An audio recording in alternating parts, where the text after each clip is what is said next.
Hi hello and நெல்லி Tamil viewers எல்லாருக்கும் வணக்கம். இட்ஸ் மீ நான் ராம் விஜய். கேஜிஎஃப்க்கு அப்புறம் கன்னட சினிமாவோட ரீச் அப்படின்றது எங்கேயோ இருக்குது அப்படின்றது எல்லாருக்குமே தெரியும். யாரோ 10 பேர் அடிச்சு டான் ஆனவன் இல்லடா நான் அடிச்ச 10 பேரும் டானுங்க தான். ஸோ அது வரைக்கும் யாருமே கண்டுக்காமல் இருந்த ஒரு இண்டஸ்ட்ரியை பற்றி எல்லாருமே பேச ஆரம்பிச்சோம் இல்லையா? ஸோ அந்த மாதிரி கண்டுக்காமல் இருந்த கன்னட இண்டஸ்ட்ரியில் ஒன் ஆஃப் த ஜெம் யார் அப்படின்னா நம்ம உபேந்திரா தான். கூலி படத்தோட ரிலீஸ்க்கு அப்புறமா ஏன்பா இவரையாப்பா இவ்வளோ நாள் பூட்டி வச்சிருந்தீங்க, இவரு இவ்வளோ பெரிய ஆளா அப்படின்னு நம்ம எல்லாரையும் கேட்க வச்ச ஆளு தான் உபேந்திரா.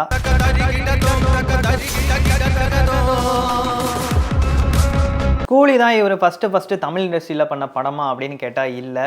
இவர் ஃபஸ்ட்டு தமிழ் இண்டஸ்ட்ரியில் இன்ட்ரடியூஸ் ஆனது நம்ம விஷால் அவர்களோட படத்தில் தான். சத்யம் அப்படிங்கிற படத்தில் வந்து ஒரு ரிட்டையர்ட் போலீஸ் ஆஃபீஸராக நடித்து சும்மா பர்ஃபார்மன்ஸில் வேறு லெவல் பண்ணியிருப்பார். சட்டம் தான் தண்டிக்கணும். ஸோ அதுக்கப்புறமா தான் கூலி படத்தில் காளிஷா அப்படின்ற கேரக்டரில் பண்ணியிருப்பாரு. வெறும் 5 மினிட்ஸ் தான் வந்தாலும் சும்மா மிரட்டி விட்டுருப்பாரு மனுஷன், எல்லாரையுமே தூக்கி சாப்பிட்ருப்பாரு அப்படின்னு தான் சொல்லணும். ஸோ எனக்கு இந்த படத்தை வந்து தியேட்டரில் பார்க்கும்போது, இந்த சீனை பார்க்கும்போது என்ன தோணுச்சு அப்படின்னா, என்னப்பா இந்த மனுஷனுக்கு வயசே ஆகாதா, அதே மாதிரியே இருக்காரு அப்படின்ற மாதிரி தான் தோணுச்சு. ஜஸ்ட் வெறும் 5 மினிட்ஸ்லேயே இவருக்கு இந்த அளவுக்கு ரெஸ்பான்ஸ் இருக்குது அப்படின்னா இதுக்கு முன்னாடி இவர் பண்ண படங்கள்லாம் எப்படி இருக்குன்னு சொல்லிட்டு நான் தேடி பார்க்கும்போது தான் தெரிஞ்சிச்சு.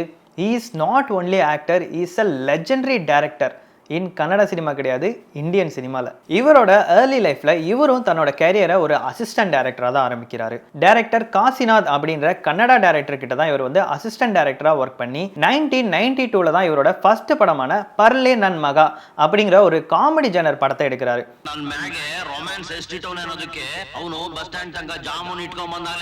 அந்த படமும் பயங்கரமாக ஹிட் ஆகுது. ஸோ நெக்ஸ்ட் இவர் ஒரு காமெடி ஜெனரில் தான் படம் பண்ணுவார் அப்படின்னு எக்ஸ்பெக்ட் பண்ணிட்டு இருந்தப்போ இஷ் அப்படின்னு சொல்லி ஒரு ஹாரர் படத்தை எடுக்கிறாரு. அந்த படமும் பயங்கர ஹிட் ஆகுது.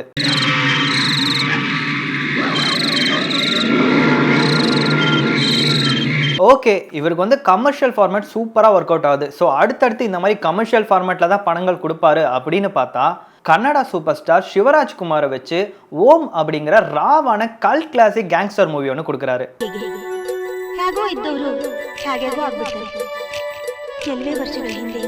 இந்த படத்தில் இருந்த கேங்ஸ்டர்ஸ் எல்லாமே ஒரு காலத்தில் உண்மையாக கேங்ஸ்டர்ஸாக இருந்தவங்க தானா. ஸோ அவங்கள தான் ஆக்ட் பண்ண வச்சிருப்பாரு. குறிப்பாக ஒரு மாஸ் ஹீரோக்கு நெகட்டிவ் கிளைமேக்ஸ் கொடுத்து கதையில் எந்த ஒரு காம்ப்ரமைஸுமே பண்ணாமல் ஆல் டைம் பெஸ்ட் கேங்ஸ்டர் மூவியாக இந்த படத்தை ப்ரெசென்ட் பண்ணியிருப்பாரு.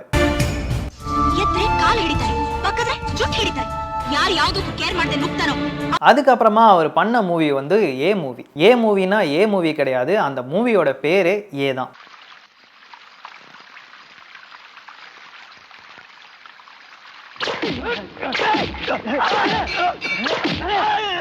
இந்த படத்துல தான் ஃபர்ஸ்டா உபேந்திரா வந்து ஒரு ஆக்டரா இன்ட்ரடியூஸ் ஆகுறாரு. ஸோ இந்த படத்தோட ஸ்பெஷல் என்ன அப்படின்னா, இந்த படத்தோட ஸ்க்ரீன் பிளே ஃபுல்லா ரிவர்ஸ்ல தான் இருக்கும்.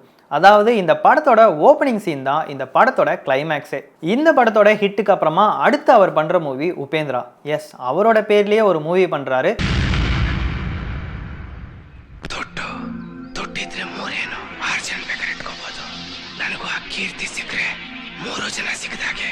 பட் அந்த படத்துல பேரே இல்லாம, இப்ப மாநகரம் படத்துல பேரே இல்லாம கேரக்டர்ஸ் வச்சு நம்ம லோக்கி பண்றாரு இல்லையா, இந்த விஷயத்தெல்லாம் அப்பவே பண்ணிட்டாரு நம்ம உபேந்திரா.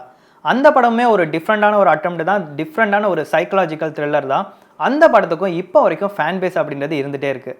இந்த மாதிரி படத்துக்கு படம் வித்தியாசமாக ஏதாவது ஒரு எக்ஸ்பெரிமெண்ட் பண்ணிகிட்டே இருப்பார். சொல்லப்போனால் நம்ம கமல்ஹாசன் மாதிரி. உபேந்திரா அவரோட பர்சனல் லைஃப் எடுத்துட்டோம் அப்படின்னா அவருக்கு ஆயுஷ் அண்ட் ஐஸ்வர்யா அப்படின்னு சொல்லி 2 பசங்க இருக்காங்க. அவரோட வைஃப் யாருன்னு தெரிஞ்சிச்சுன்னா நீங்களே ஆடி போயிருவீங்க. நம்ம ஏகே அவர்கள் நடித்த ராஜா படத்தில் ஹீரோயினாக நடிச்சிருந்த பிரியங்கா அப்படின்றவங்க தான் உபேந்திராவோட வைஃப்.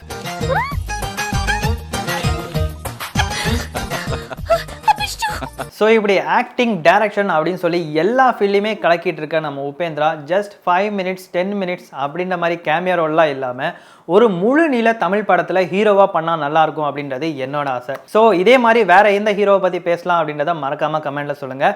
அண்ட் அடுத்து இதே மாதிரி ஒரு சூப்பரான வீடியோவில் உங்களை எல்லாத்தையும் மீட் பண்ணுறேன். Until then it's tata bye bye, see you from Ram Vijay. மறக்காமல் சப்ஸ்கிரைப் பண்ணுங்கள்.